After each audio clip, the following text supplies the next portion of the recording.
중국의 경제 수도로 불리는 인구 2,500만 명의 초거대 도시 상하이가 9일째 봉쇄되면서 거리가 텅텅 비어 있습니다. 주민 2,500만 명 대부분이 집안에서 격리된 채 배달이나 배급으로 끼니를 해결하고 있습니다. 감염자들은 박람회장에 설치된 임시치료소에 격리되어 있는데 병상은 이미 포화 상태입니다. 일주일 동안 4만 4천여 명이 감염된 데 이어 하루에 8, 9천 명씩 늘어나기 때문입니다.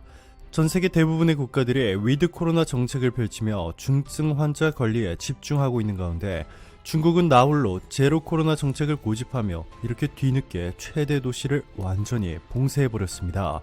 이 때문에 중국에 진출한 한국 기업들의 피해가 막심한 상황인데요.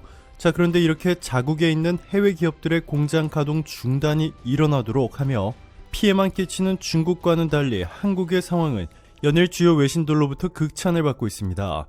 일본은 한국의 방역이 무너졌다라고 외치고 있는데요. 아사히 신문은 문재인 대통령이 자랑하던 K-방역이 무너졌다. 세계 최다 감염 수준에도 규제 완화만 계속하는 한국이라는 제목으로 한국의 하루 신규 확진자 수가 지난달 17일 62만 명으로 사상 최대를 기록한 후 계속 높은 수준을 유지하고 있다. 그럼에도 한국 정부는 방역 조치를 강화하지 않고 있다. 한국은 지난해 2월 신흥종교 교회 등에서 집단 감염이 발생해 확진자가 급증했지만 대량의 PCR 검사와 IT 기술을 활용한 동선 추적 및 밀접 접촉자 격리 등으로 확산을 억제해왔다. 문재인 대통령도 세계에서 자랑할 만한 K-방역이라고 성과를 알렸다. 하지만 최근 일주일간 한국의 신규 감염자 수는 세계 최다 수준이다. 문 대통령도 K-방역을 거론하고 있지 않다 라며 한국을 조롱했습니다. 안녕하세요 구독자 여러분, 최고 수익률입니다. 여러분들은 혹시 전세계 어디든 국경을 넘나들며 여행할 수 있게 하는 마법 VPN이라고 들어보신 적 있나요? VPN은 Virtual Private Network, 우리가 핸드폰이나 노트북으로 인터넷을 사용할 때 순식간에 우리의 위치를 해외 곳곳에서 바꿀 수 있게 하는 가상 사설망입니다. 즉 한국에서는 출시되지 않은 서비스를 VPN을 사용하면서 한국에서 마음껏 합법적으로 누릴 수 있게 합니다. 또한 그동안 어떤 해외 브랜드 홈페이지에서는 특정 국가 IP 접속을 막아놓은 경우가 있어서 해외 직구를 어렵게 만들었는데 이것 또한 VPN을 통하면 훨씬 더 쉽고 저렴하게 해외 매장 직접 구매가 가능해집니다. 현재 여러 다양한 VPN 서비스들이 제공되고 있는 가운데 그 중에서도 특히 서프샤크는 전 세계 65개국에 무려 3,200개 이상의 방대한 서버를 보유하고 있습니다. 또한 버스나 지하철에서 무료 공용 와이파이를 사용할 때에도 이 VPN을 통해 온라인 데이터를 암호화하여 안전하게 보호할 수 있을 뿐만 아니라 서프샤크의 엄격한 로그 비저장 정책으로 우리가 서프샤크에 로그인 후 무엇을 검색하고 무엇을 하는지 절대로 모니터링하거나 기록하지 않습니다. 이처럼 철저한 보안을 자랑하는 서프샤크 VPN 서비스는 가입 후 처음 30일 기간 동안에는 100% 환불 보장하고 있으며 또한 최고 수익률과 함께하면 엄청난 혜택을 드립니다. 할인 코드 영어로 베스트 프로핏 입력하시면 무려 최대 83% 할인 그리고 3개월 추가 무료라는 놀라운 혜택도 받아볼 수 있으니 관심 있으신 분들은 아래 설명란을 참고해주세요. 자, 그런데 일본의 황당한 주장과는 달리 한국에 대한 미국의 평가는 180도 달랐습니다. 미 방송 매체 CNN은 최근 한국의 코로나19 일일 확진자 수가 급증하고 있지만 치명률이 낮다라며 이는 세계 최고 수준의 백신 접종률 덕분이라고 보도했습니다. 그러면서 한국의 확진자 수가 높은 것은 높은 검사율 때문이라고 분석했습니다. 한국은 최근 확산세 억제에 어려움을 겪고 있지만 세계에서 가장 낮은 사망률을 유지하고 있습니다. 한국은 성인의 96%가 백신 접종을 완료했고 전체 인구의 약 63%가 추가 접종을 마쳤습니다. 미국의 추가 접종률인 29%와 비교해 현저히 높은 수준입니다. 이 같은 노력 덕분에 한국은 세계 최저 치명률을 유지하고 있습니다.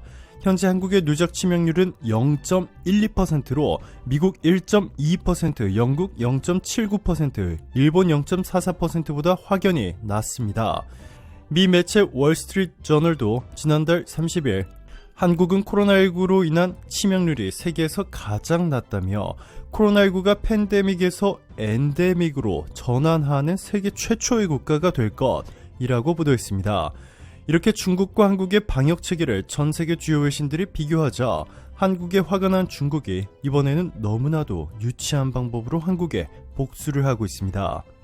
얼마 전 중국 SNS에 유명 인플루언서들이 한국 옷을 입고 코로나에 감염됐다는 내용이 떠돌았던 것 기억하실 겁니다.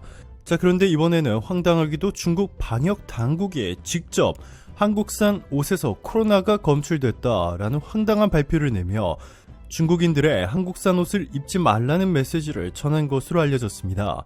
중국 포털 사이트 바이두에는 지난달 3일 오후 9시 두 지역의 감염자와 한국 수입 의류 관련 가능성이라는 내용의 검색어가 인기 검색어 2위에 올랐습니다. 이 제목의 글 출처는 랴오닝성 다렌시와 장수성 창수시의 방역당국의 발표를 인용해 보도한 인민일보 산하 건강시보였습니다. 건강시보에 따르면 랴오닝성 다렌시는 전날 한국산 수입 의류 판매점 직원이 오미크론 변이에 감염됐고 그가 판매한 옷의 포장지에서 양성 반응이 나왔다고 밝혔습니다. 그러면서 다렌시는 코로나19에 오염된 수입품에 노출돼 감염됐을 가능성을 배제할 수 없다고 지적했습니다. 장수성 창수시도 전날 확진자의 자택 옷장에 보관되어 있던 4벌의 한국 티셔츠에서 코로나19 양성 반응이 나왔다고 했습니다. 이번 상황은 인터넷으로 한국 옷을 구매한 것과 관련이 있다고 창수시는 발표했습니다. 중국 방역당국은 코로나19 기원에 대해 우편물, 냉동식품 등 한국에서 들어오는 한국 기원서를 주장하고 있습니다. 최근에는 한국에서 오미크론으로 확진자가 급증하자 한국산 수입 의류를 코로나19 감염원으로 지목하고 있습니다. 코로나19가 완전히 종결되면 중국이 전 세계에 배상해야 할 금액은 최소 2경 원 정도로 추정되고 있는데요. 전 세계 수많은 이들이 코로나 때문에 직장을 잃고 자영업자들은 눈물을 머금고 줄폐업을 했을 뿐만 아니라 특히 관광 의존도가 매우 높은 동남아와 유럽의 경우 심각한 경제적 위기를 겪고 있습니다. 이에 한국에서도 내년부터 우한시를 상대로 첫 손해배상 소송의 재판이 열릴 예정인데요. 중국이 이 천문학적인 배상금을 한국이 일부 내도록 뒤집어 씌우기 작전을 시도하고 있는 것입니다. 자, 그런데 이제 이렇게 중국에 당하고만 있을 한국이 아닙니다. 2020년 8월 31일 도널드 트럼프 행정부가 대중국 포위망을 구축하기 위해 만든 국제기구 쿼드에 한국의 가입이 확실시되는 분위기입니다. 한국 정부가 쿼드에 단계적으로 가입하는 방안을 검토한다는 소식이 알려지자마자 커트 캠벨 미국 백악관 국가안보회의 인도태평양 조정관이 한국의 쿼드 협력에 환영의 뜻을 표했습니다.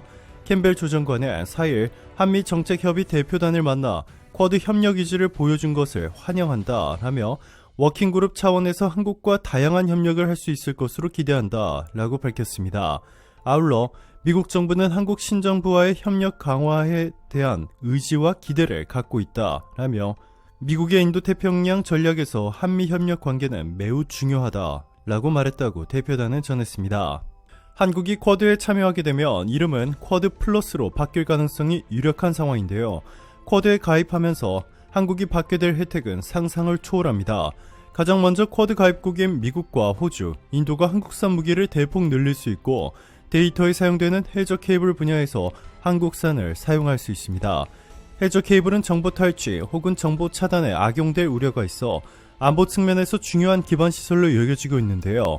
한국의 통신 3사 SK, KT, LGU+는 독자적인 해저 케이블 구축망을 가지고 있고 특히 SK는 얼마 전 싱가포르, 태국, 캄보디아, 베트남, 홍콩, 대만, 중국, 일본, 한국 등 아시아 9개 국가를 연결하는 국제 해저 케이블 컨소시엄에도 참여했습니다.